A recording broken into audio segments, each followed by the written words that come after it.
Bonjour, bienvenue dans cette nouvelle vidéo, je ne sais plus la combienième c'est, cette fois on est en hors confinement, enfin en tout cas on est pendant la période de déconfinement. Je vais reprendre une série de présentations qui correspondent à des présentations qui ont déjà été données au club, mais qui n'étant pas en vidéo sont passées dans l'oubli, donc je vais les reprendre. La première consiste à parler de Node.js, qui est un serveur web dans le cadre de la programmation domotique sur des Raspberry. C'est une présentation que je vais pas faire en une fois parce que ça va être trop long, donc je vais la découper en plusieurs parties en fonction de ce qu'il y a dedans. Alors, la présentation, comme d'habitude, moi c'est le YOM, hein, vous connaissez déjà. C'est une présentation d'ordinaire, c'est pareil, vous connaissez déjà. Donc, le plan de la présentation, qu'est-ce qu'on va voir? On va voir l'environnement, comment mettre en place un environnement qui va nous permettre de faire ces développements-là. On va faire nos premiers pas avec Node.js et on va ensuite faire de la domotique. Ensuite, il y a l'exemple du Xyloberry et pour aller plus loin. Première partie, l'environnement. Qu'est-ce que c'est? Comment on l'installe? Et avec quoi on développe? Qu'est-ce que c'est? C'est un environnement d'exécution JavaScript qui sert à écrire des applications web ou non. C'est pas obligatoirement du web. J'ai parlé de serveur web au début, mais on peut très bien écrire des programmes sans aucune interface web en JavaScript avec ce système-là. Je ne sais pas trop si c'est utilisé pour ça. En tout cas, nous, c'est l'environnement web qu'on va regarder. C'est basé sur des événements asynchrones avec des entrées-sorties qui sont non bloquantes. Ce qui veut dire que c'est un langage très réactif et scalable. Il est très adapté à faire du temps réel, en tout cas à faire de la domotique, puisqu'on va réagir très rapidement, sans bloquer les attentes typiquement d'entrée-sortie. Et il est disponible sur beaucoup de systèmes. Ça veut dire que le code qu'on va réaliser, il ne faudra pas le recompiler, il ne faudra pas le modifier pour marcher sur une autre machine. Le code qu'on va faire par exemple sous Windows, il fonctionnera sur le Raspberry. C'est pas vraiment une plateforme, c'est plus bas niveau. C'est vraiment ce que j'ai indiqué au début, c'est-à-dire un environnement d'exécution JavaScript. Donc on ne pourra pas faire une nouvelle page web et mettre des choses à l'intérieur. Il va falloir nous-mêmes lancer d'abord un espèce de serveur web manuellement, enregistrer les requêtes, faire le routage, bref, faire toute la programmation. La compatibilité. Donc comme j'avais indiqué, ça fonctionne presque partout. Le code ne dépend pas trop de l'environnement, hein. Je vous ai parlé il y a un instant des GPIO, évidemment sur Windows et sur un PC classique il n'y en a pas, donc on ne l'aura pas. Alors je dis Windows, quand je dis Windows je parle d'un PC classique parce qu'évidemment si on utilise Windows IoT, donc Internet of Things, sur un Raspberry, ça va marcher, même si j'ai jamais essayé. Les librairies en JavaScript ou natives, c'est important, c'est capable d'utiliser les deux. Il y a les librairies natives qui sont faites pour le Node.js et il y en a d'autres qui sont écrites en JavaScript. Ensuite, ça s'installe en standalone ou en plugin. L'installation dépend bien entendu de l'environnement et il y a pas mal d'environnements qui proposent un système de package pour une installation une redistribution plus simple. On a notamment la possibilité de faire une installation avec un Windows Installer, donc un simple exe ou MSI, on double-clique dessus, on suit et c'est installé. Il y a de la même façon sur Mac un macOS Installer et également un repository de code source en ligne pour pouvoir récupérer sous Linux par exemple, ou si on veut récupérer le code source directement. Ah oui, je vais d'animation. Mais il y a aussi d'autres formats d'installation. Sous Windows, on peut télécharger un zip ou un tar.gz sur Mac. On peut également récupérer les binaires pour Linux, pour processeur x64 et ARM, c'est ce qui nous intéresse, hein, puisque nous, on va va pas faire du PC. Alors il y en a d'autres, un SunOS, un binaire. Il y a des images Docker, donc ça permet d'avoir des environnements virtuels de travail et d'autres. Alors, il y a aussi un cas qu'il faut que je vous cite, c'est les package managers. Il y a des package managers pour Android, Debian Ubuntu, FreeBSD, OpenBSD, enfin je ne vais pas tous vous les lire, il y en a plein, y compris Windows, hein, parce que c'est pas souvent qu'on utilise des package managers pour Windows, mais il y en a. Alors un exemple ici sur le Raspberry, donc en sudo pour avoir les droits, l'apt-get update pour mettre à jour notre catalogue, ensuite dist upgrade pour mettre à jour. Ensuite, j'ajoute en fait au repository, à la bibliothèque plutôt, l'adresse deb.nodesource.com où il y a les sources de Node.js. Et une fois que c'est en place, je fais un sudo apt-get install pour installer Node.js. Et c'est tout, c'est installé et c'est utilisable.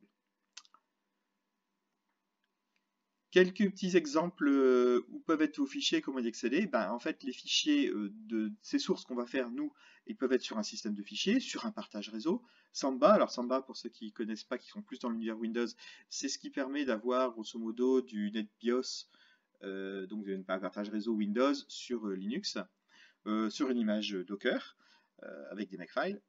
Ça peut être sur un repository en ligne, ça peut être dans un repository Docker, bref, où vous voulez, hein, c'est pas le problème, c'est de la programmation classique. Alors à droite, on a un point d'interrogation, il doit y avoir une image, mais je ne sais plus ce que c'était. Alors, avec quoi on va modifier ces fichiers, avec quoi on va coder? Je vous indique le plus simple, un Notepad ou VI sous Linux, c'est-à-dire que grosso modo, il suffit d'un éditeur de texte, peu importe lequel. C'est vraiment basique. On peut utiliser des éditeurs plus évolués comme Notepad++ ou UltraEdit, ou même carrément Visual Studio hein, ou Eclipse. Moi, je propose Visual Studio Code, qui est une version c'est pas une version de Visual Studio, ça n'a rien à voir en fait, hein, même si ça porte le même nom, c'est parce que c'est édité par Microsoft, mais ça n'a rien à voir. C'est un environnement skeleton, c'est-à-dire c'est un environnement qui est lui-même en JavaScript, mais qui permet cette fois non pas de faire des sites web, mais des applications de bureau. Et il y a énormément de plugins et énormément de possibilités avec. Donc voilà, Visual Studio Code, à quoi il ressemble. Donc c'est une photo un peu ancienne, mais ça ressemble toujours à ça. On a sur le côté des extensions, donc là il y a des extensions Docker, du débugage, AngularJS, enfin peu importe, vous n'en avez pas forcément besoin. Là on voit un fichier, un truc Node.js qui a été ouvert, avec toutes les sources sur la gauche, là, ici. Et à droite les fenêtres qu'on édite. Alors comment on lance Visual Studio Code? C'est très simple. On se met en DOS, en shell, on se met dans le chemin où on veut lancer l'éditeur et on fait code point pour dire qu'on va ouvrir le dossier courant. Sinon, il va lancer l'éditeur mais sans ouvrir le dossier courant. Pourquoi le dossier courant? Souvent, dans les langages de programmation type Visual Studio, les interfaces de programmation type Visual Studio, on a des fichiers de projet ou de solutions qui disent tout ce que contient la solution. VS Code fonctionne plutôt en mode dossier. On ouvre le dossier. Voilà, il n'y a pas de projet à prendre parler, on ouvre le dossier. Autre possibilité très simple, avec l'explorateur de Windows, on se place sur le dossier qu'on veut, on fait un clic droit, Open with Code. Bien sûr, à l'installation, il faudra avoir dit qu'on veut avoir cette option-là. On a fini avec l'environnement, on va faire les premiers pas, donc découvrir ce que c'est que Node.js, un serveur web et les WebSockets. Les WebSockets, c'est une façon un peu spéciale de faire du web qui est très adaptée pour la domotique et très simple. Alors, comment on fait un programme simple? Hello World, c'est simple, dans notre fichier texte, on a fait un nouveau fichier texte qu'on appelle par exemple .js, on met un console.log hello world, point virgule, c'est tout. Donc, vous voyez, c'est un modèle objet, j'ai console. Ici, j'ai un objet console qui est un objet général avec une méthode log. Les arguments sont entre parenthèses. Ici, c'est une chaîne de texte qui est délimitée par des guillemets et l'instruction est terminée par un point virgule. Pour le lancer, c'est simple. On fait juste dans le dossier, en shell, node espace mon fichier.js et hop, ça y est, c'est lancé. Il va juste afficher à l'écran Hello World. Sous VS Code, on peut le lancer depuis le terminal intégré, parce qu'il y a une fenêtre de terminal, ou mieux le lancer simplement avec le debugger, c'est-à-dire on fait F5, voilà. Donc on a écrit console.log hello world, F5, et puis ça s'affiche. Alors maintenant on va faire un serveur web, parce qu'on a fait un hello world, c'est bien gentil, mais normalement le but c'est de faire un serveur web. Alors serveur web c'est compliqué, on va dire on a fait juste afficher lit et on va directement faire un serveur web. Oui, parce que c'est très simple, tout est déjà prêt. On va pas... bon, là ce que j'indique aussi c'est qu'on va pas apprendre à programmer en JavaScript, c'est pas le sujet, hein, mais vous allez voir c'est assez simple. On va commencer par importer une librairie, donc une bibliothèque de fonctionnalités externes qui ne sont pas dans notre JS, qui ne sont pas partie du langage JavaScript. C'est la librairie HTTP qui permet de gérer tout ce qui est le protocole HTTP. Avec ça, on va créer un serveur web en lui indiquant une fonction, une méthode qu'on va créer, qui sera appelée pour chaque requête reçue par le serveur HTTP. Dans cette fonction, on va écrire une réponse à la demande. On va écrire un code de retour HTTP 200 pour dire tout s'est bien passé. Et le type type de retour, donc là on va renvoyer du HTML, donc le type type de HTML c'est text/HTML. Et évidemment des données de retour, c'est-à-dire du texte HTML. Puis on va lancer le serveur sur un port donné, attention au droit et au firewall bien sûr. Donc var HTTP égale require HTTP, c'est la façon d'inclure la bibliothèque. Il n'y a pas à l'installer, la bibliothèque elle est fournie avec Node.js. Hein. Donc je ne vous explique pas pour l'installer, il n'y a pas besoin. Alors, ça s'est écrit sous la forme var HTTP égale required HTTP, ça veut dire qu'il existe une variable HTTP sur laquelle on va pouvoir exécuter les actions. Il y a notamment une des fonctions de l'objet HTTP qui s'appelle createServer, un serveur HTTP bien sûr. Elle prend en paramètre une fonction, donc c'est tout ça c'est la fonction. Vous voyez, le paramètre s'arrête ici. Et ensuite on fait une instruction de lecture, je vais y revenir après. Donc ici, la HTTP createServer, ça crée le serveur. Donc j'aurais pu le ranger dans une variable par exemple, là je ne l'ai pas fait, mais je crée le serveur. Sur la variable qui aurait été créée, j'aurais fait un point listen 8080 pour lire sur le port 8080. Là, je n'ai pas mis dans une variable, j'ai juste lancé directement .listen 8080. Voilà, c'est lancé. Et ensuite, j'affiche à l'écran, le serveur est démarré. C'est pas plus compliqué que ça. La fonction maintenant, qui est passée en paramètre, c'est une fonction qui a deux paramètres, request pour la requête et response pour la réponse. Donc dedans, qu'est-ce qui se passe quand on reçoit, donc elle est appelée à chaque fois qu'on reçoit une requête sur le port 8080, on affiche à l'écran nouvelle requête. Et on écrit dans la réponse 200, tout s'est bien passé, c'est le IDR, et le content type qui est le type text HTML. Donc là, c'est une espèce de JSON qui est utilisé, non valeur. Et ensuite, on écrit dans le contenu de la réponse directement une chaîne de texte en HTML. Donc là, un HTML avec un titre Node.js et puis un texte serveur web simple. Un petit site web. Alors maintenant, on va faire un site plus compliqué. On va faire un serveur qui va cette fois réagir à la requête, pas simplement renvoyer un truc déjà prédéfini. On va faire un serveur qui va fournir une page web dans laquelle il y a des images, c'est-à-dire qu'il va y avoir des tags IMG, src égale, et il va falloir aussi fournir les images, puisque on n'a pas de... C'est pas un dossier avec des pages. Là, ce qu'on a, c'est une requête avec une fonction. Donc, il va nous-mêmes falloir écrire les données. Il va falloir donner les données texte, donc, ici le HTML, et les données binaires des images. Donc, la page web, qu'est-ce qu'elle va faire? Elle va afficher les images qui sont contenues dans un dossier. Très simple. Donc, pour ça, on garde ce qu'on a écrit avant. On va juste modifier la fonction de l'exemple précédent pour faire la chose suivante. On doit étudier la requête. Qu'est-ce qu'on nous a demandé? Est-ce qu'on nous a demandé la page web ou est-ce qu'on nous a donné une image? Parce que vous comprenez bien, on va fabriquer la page web, on va la renvoyer, le serveur va la recevoir, il va voir qu'il y a des IMG dedans, et il va donc demander au serveur les images. On va devoir lui fournir chaque image. Donc si c'est une image, laquelle c'est? Et voilà, alors pour la page web, on va lui fabriquer le HTML en listant le contenu du dossier, et si c'est une image, on va charger les octets de l'image et on va les envoyer comme résultat. Donc là, l'exemple que je vous avais à droite, c'est ce que l'on est censé voir. Donc on a une page vide avec ici des images de Onsen. La démo. Voici sous VS Code l'exemple web page dynamique avec nos images. On a donc un dossier avec les images, Onsen 1, 2, 3, 4, 5, 6, 7, et le fichier index.js avec ce qu'on a vu. Donc le create du serveur. On a remplacé la fonction à l'intérieur pour récupérer les images. Je vous indique ça. On utilise HTTP pour lire, accéder créer le serveur web, URL parce qu'on va analyser les requêtes, FS parce qu'on va lire dans le fichier, sur le disque, et PASS parce qu'on va manipuler des chemins sur le dossier, sur le disque. Donc create server, la fonction, on écoute sur le port 8080. Alors contrairement à tout à l'heure, c'est un peu plus compliqué. Je lis dans Q, dans la variable Q, le parsing de request.url. Donc ça va me renvoyer les morceaux de la requête, de l'URL. Je demande dedans le pass name, c'est-à-dire le nom du fichier à la fin, ce qu'il y a à la fin. Si c'est slash, c'est que c'est la racine. Donc je dois renvoyer le fichier, c'est comme si j'avais demandé l'index. Hein. Donc je vais renvoyer le fichier, le HTML, hein, le HTML de la page. Sinon, c'est que normalement il y a un IMG à l'intérieur, et donc j'ai demandé une image, et donc je vais renvoyer l'image qui a été demandée. Prenons le premier, le fichier HTML, c'est simple. On lit le fichier image avec readdir, ça me renvoie la liste des fichiers. Là, c'est une fonction, la lecture. Hein. Donc, en retour de la fonction, j'ai appelé comme ça, une variable files qui contient un tableau qui contient tous les fichiers. Je fais une boucle for each dessus. Et pour chaque fichier, il va m'exécuter la fonction qui est ici.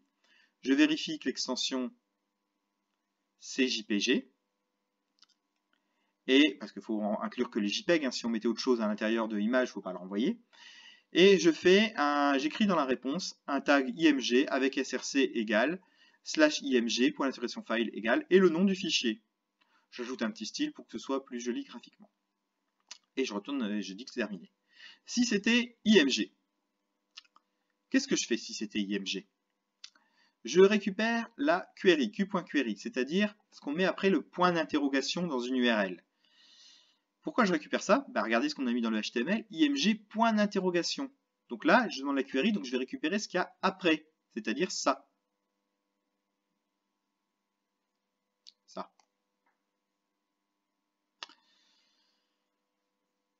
Donc, c'est-à-dire le nom du fichier qu'on veut lire. Enfin, file égale le nom du fichier qu'on veut lire.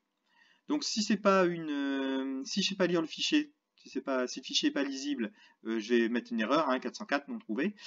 Sinon, donc j'ai fait fs un read, hein, je lis le fichier, c'est la fonction suivante qui est appelée. On va écrire le résultat 200 pour dire que c'est OK et que c'est du type image JPEG. Et on va écrire les données, data, c'est ce qu'on a lu. On a lu le fichier et il m'a mis erreur pour l'erreur et data pour les données. Et voilà, return n, c'est tout. Alors ça c'est le cas particulier, on a demandé encore autre chose, on ne sait pas ce que c'est. On renvoie une erreur en disant « Oups, je n'ai rien trouvé ici ». Alors, un site web avec seulement Node.js. Quels sont les avantages? C'est facile pour une petite interface de contrôle. C'est complexe pour un site web complet, un vrai site web. Parce qu'il faut tout écrire à la main, il n'y a rien d'écrit. On a juste une méthode qui nous appelle en disant « Voilà ce qu'on m'a demandé, donne-moi une réponse ». Donc il y a du boulot. On verra ça un peu plus à la fin. Les WebSockets, c'est une solution qu'on va apprendre à utiliser. C'est très simple avec Node.js et ça permet de piloter simplement et efficacement les applications domotiques depuis un navigateur. En fait, quand on est dans un serveur web classique, on a une requête HTTP qui arrive, qui est asynchrone. C'est-à-dire qu'on a fait la demande et puis le navigateur, voilà, il a attendre de recevoir une réponse. Nous, on fait le traitement et on renvoie la réponse HTTP. Puis, on se déconnecte. Ils ne sont plus connectés jusqu'à la prochaine requête. Un WebSocket, c'est différent. On va établir une socket, c'est-à-dire un tube, un tuyau, en permanence entre le serveur et le navigateur. Et on va pouvoir écrire des deux côtés directement dans ce tuyau et les lire. C'est assez simple et ça permet, par exemple, si j'ai un interrupteur, d'écrire ouvre et puis le Raspberry le reçoit. Voilà. Maintenant, on va voir le on-off serveur en WebSocket. Oui. Donc, je vous montre, donc on a leur package log.json, peu importe. On a surtout le serveur.js. Alors, il y a les modules Node.js. Ça, c'était les inclusions. Et surtout, donc moi, les deux fichiers que j'ai fait, c'est serveur.js et interface.html.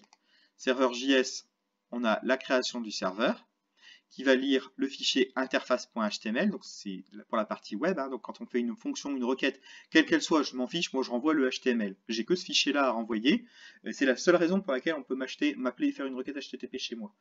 Donc soit le fichier n'est pas là et je renvoie une erreur, soit il est là et je renvoie les données du fichier. Je ne vous montre pas, c'est comme l'exemple d'avant où on avait lu les datas d'une image, voilà, c'est les datas du fichier HTML. Voilà, donc la création du serveur HTTP, lecture sur le port 8080.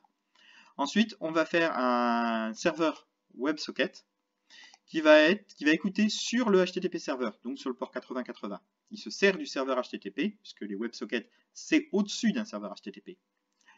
J'ai un nombre, c'est le nombre pour le fameux tilt, dont j'ai parlé il y a un instant.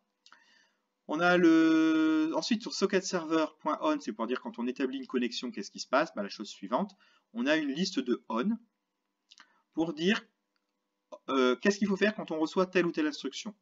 Quand on reçoit un power on, c'est moi qui l'ai choisi, hein, on envoie n'importe quoi comme texte. Moi j'ai choisi d'écrire power on pour dire qu'on demande à mettre en route. qu'est-ce que je fais? Bah, je fais une fonction. Là, j'affiche sur l'écran switch la prise sur on. Je dis la prise parce que dans mon exemple à l'origine, c'était un relais avec d'ailleurs vous l'avez vu, hein, la variable s'appelait relais, une prise connectée, une multiprise connectée. En réalité, il faudrait envoyer sur le GPIO de domotique, ce qu'on verra plus tard, l'élément, le 1 en fait. Et sur le power off, c'est le contraire. On met off et on enverrait 0. Maintenant, j'ai le add qui me permet de faire mon fameux tilt. Donc, j'ai reçu une donnée, un nombre, parce que c'est le client qui a choisi un nombre. Et je rajoute nb égale nb plus data. Donc, je l'ajoute. Voilà. Et j'affiche à l'écran que je l'ai ajouté. Si jamais j'ai dépassé 20, donc je ne me rappelais plus si c'était 20 ou 25, c'est 20. Si j'ai dépassé 20, je vais émettre un tilt. Donc, je fais envoyer à l'interface tilt. Je vais l'afficher à l'écran et je vais remettre nb à 0 pour pouvoir recommencer. C'est tout. Voyons la partie. Donc ça, c'est toute la partie serveur. La partie cliente, c'est le HTML qu'on renvoie. Vous voyez, il est très simple. On a 3 boutons qui vont appeler 3 méthodes, on, off et plus. C'est les boutons qu'on voyait on, off et plus. Hein, voilà. J'inclus un script standard socket.io qui se situe à cet endroit-là sur Internet. C'est ce qui me permet de manipuler les sockets simplement en JavaScript. C'est une librairie. Et le script, qu'est-ce que je fais? Eh ben, je crée le socket, un peu comme du côté serveur, et je fais les on dessus. Alors, j'ai pas besoin de faire le on connexion ici, c'est de la librairie qui le fait.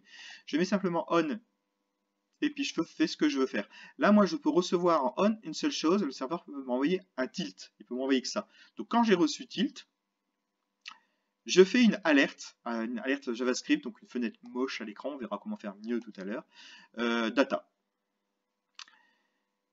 Maintenant, si je fais j'ai mes fameuses fonctions qui sont appelées par les boutons on, off et plus, bah, ça utilise la socket, mais au lieu de faire un on, ça fait un emit. Donc j'ai mes power on, power off, ou add et un nombre aléatoire entre 0 et 10. Le on, off et add, ça correspond à ce que j'avais dans le serveur ici. Power on, power off, add. Et voilà, c'est terminé. Le serveur Node.js. Ici, on va utiliser des frameworks de base. Des frameworks très classiques qu'on trouve très souvent en développement web. Il s'agit de jQuery, Bootstrap et Fontawesson. Alors Fontawesson n'est pas si courant que ça, il y en a plein, on en trouve un de ceux qui existent. Alors je vais les emmener dans l'ordre. Hein. jQuery, c'est quelque chose qui permet de manipuler les JavaScript de façon beaucoup plus simple, surtout de la façon comment dirais-je, d'identifier ce qu'il y a dans la page, de faire des requêtes pour récupérer les infos qu'il y a dans la page. Bootstrap, c'est quelque chose qui va permettre de charter, de faire une charte graphique déjà toute prête. Il y a déjà les bases, il y a un modèle, c'est une structure, une ossature de base pour le site web. Et Fontawesson, donc comme je dis, il y en existe plusieurs. Fontawesson, c'est un ensemble qui va permettre de faire des éléments graphiques, des petites icônes déjà toutes prêtes, à base de police de caractères, donc vectorielles, donc beaucoup plus légères, et qu'on peut changer de couleur, très pratique. Vous avez un exemple ici, Beast version 1.0. C'est un petit truc que j'avais fait qui permettait de régler une LED dans une broche qui pulsait.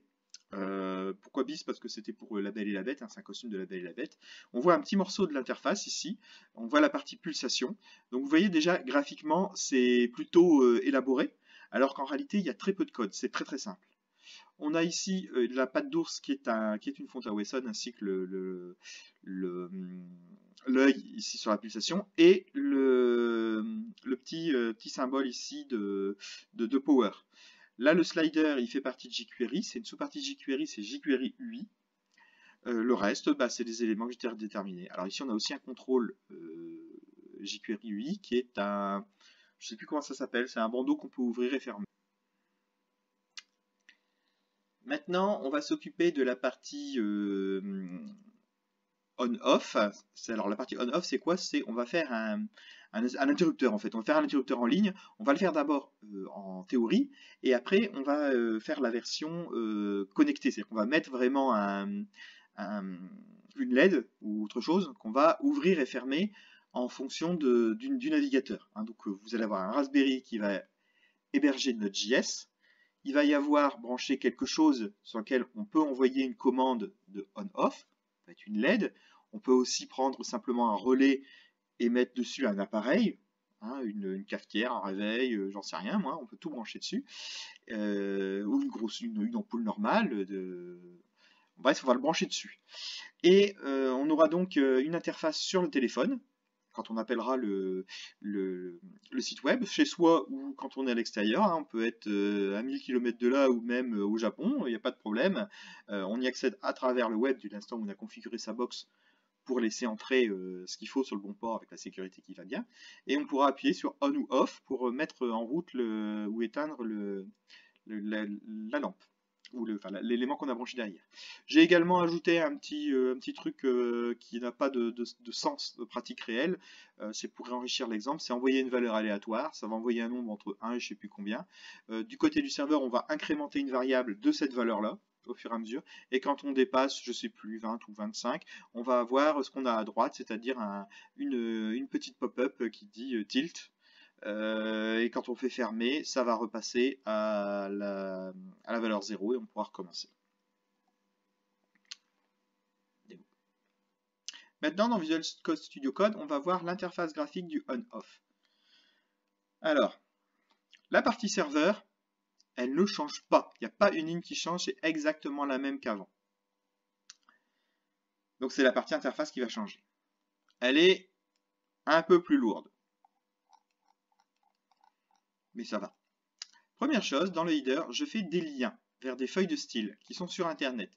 La première, c'est Bootstrap Min CSS. C'est une feuille de style sur Internet qui permet d'avoir une structure graphique de base intéressante pour dire un bouton, ça s'affiche comme ça, une alerte, ça s'affiche comme ça, et ainsi de suite.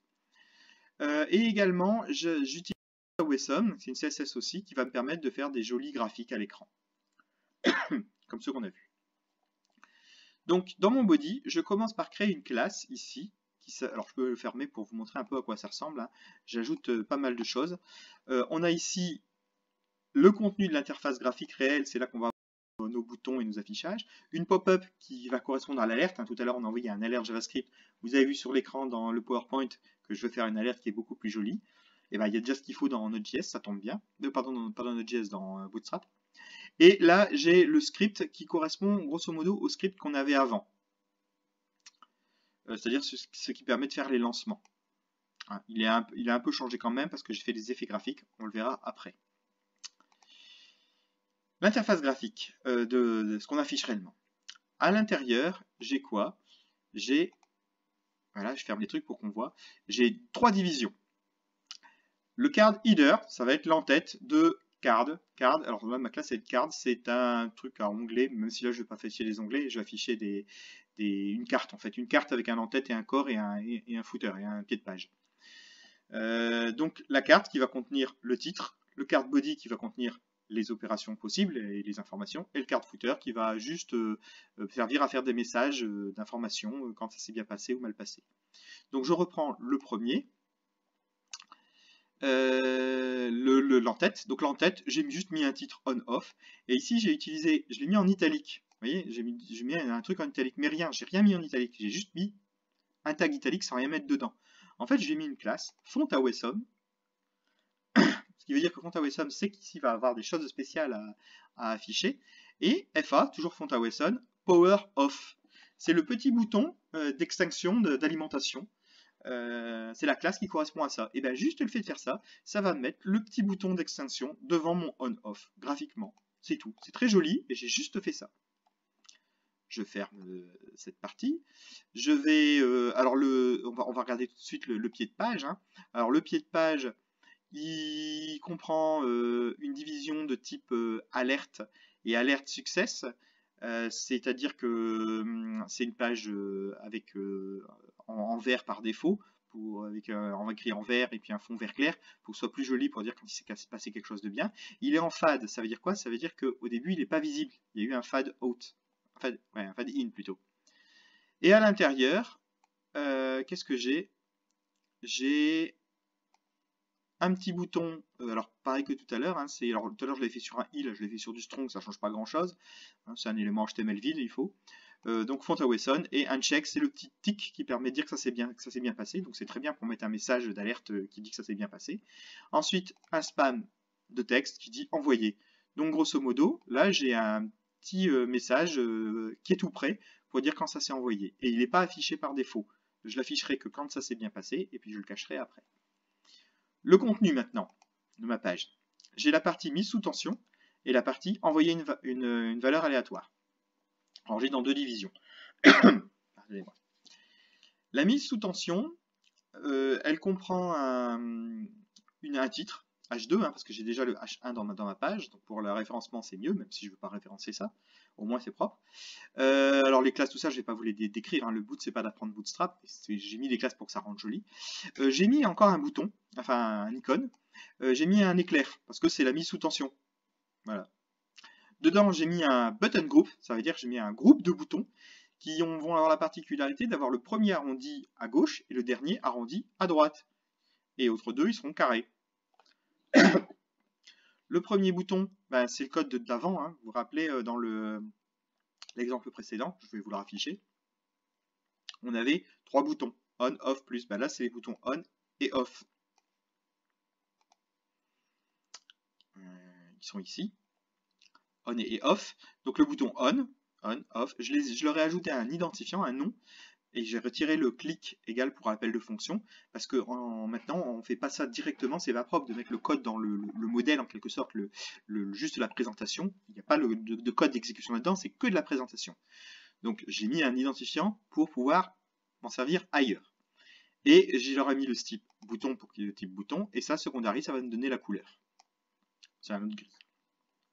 Envoyer la valeur aléatoire, pareil, on commence, on met une classe square, share square, et envoyer une valeur aléatoire, et puis un bouton qui est BT+, et qui est envoyé.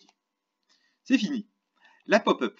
Alors la pop-up, elle est compliquée, je ne vais pas vous la détailler entièrement, vous voyez, elle a, quoique, ça va encore, elle a un header, donc un en-tête, un contenu et un pied de page.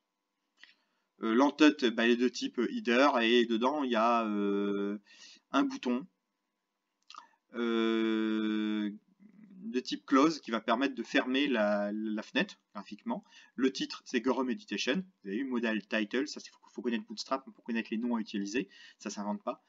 Le body, c'est le modal body, j'ai mis un triangle d'exclamation pour dire attention il y a un problème. Je l'ai mis en gros, c'est le display 1 qui fait que ça va me l'afficher en gros. Et ici je mets le texte tilt et une valeur. Vous avez vous rappelé, on affichait une valeur et point d'exclamation, point d'exclamation. La valeur, je ne la connais pas, donc pour le moment, j'ai mis point, point, point. Et c'est le code qui va aller la changer. Et le footer, en bas, c'est juste un bouton fermé. Avec un bouton danger comme icône. Voilà. Le code, script. Alors, il y a des nouvelles valeurs. Premièrement, il y a une méthode que j'ai créée ici qui permet de faire l'alerte, c'est-à-dire afficher le message en bas qui dit message envoyé. Qu'est-ce que ça fait? On s'apprend à un fichier texte. Et ça récupère en jQuery, donc ça c'est du jQuery, ça récupère le composant de la page, la balise de la page, qui a pour identifiant, le dièse ça veut dire identifiant, le dièse qui est devant, qui a pour identifiant txt sended value. Si on va regarder rapidement, j'avais mis ici dans le header, hop, un identifiant pour mon span, txt sended value. Donc ça me récupère ça, ce tag HTML là, span. Et qu'est-ce que ça fait de beau avec ce texte? Ça fait un fad. C'est-à-dire, un fad, c'est une fonction de jQuery qui existe, on n'a pas à le faire. Ça va faire un fad, c'est-à-dire un dégradé. Alors là, il est un petit peu compliqué, je ne vous explique pas le détail, mais bon, grosso modo, ça fait effectivement un dégradé sur le temps. Sur le temps, 500, c'est 500 millisecondes, sur une demi-seconde. À quoi servait le txt? Oui, j'ai oublié de vous dire, c'est qu'on va ranger dans le texte txt. Donc c'est envoyé par défaut, mais on peut mettre un autre texte en l'appelant. D'ailleurs, on va mettre un autre texte en l'appelant. Maintenant, on va voir nos événements et nos fonctions. Vous vous rappelez tout à l'heure, on avait un socket.on sur le tilt, on l'a toujours.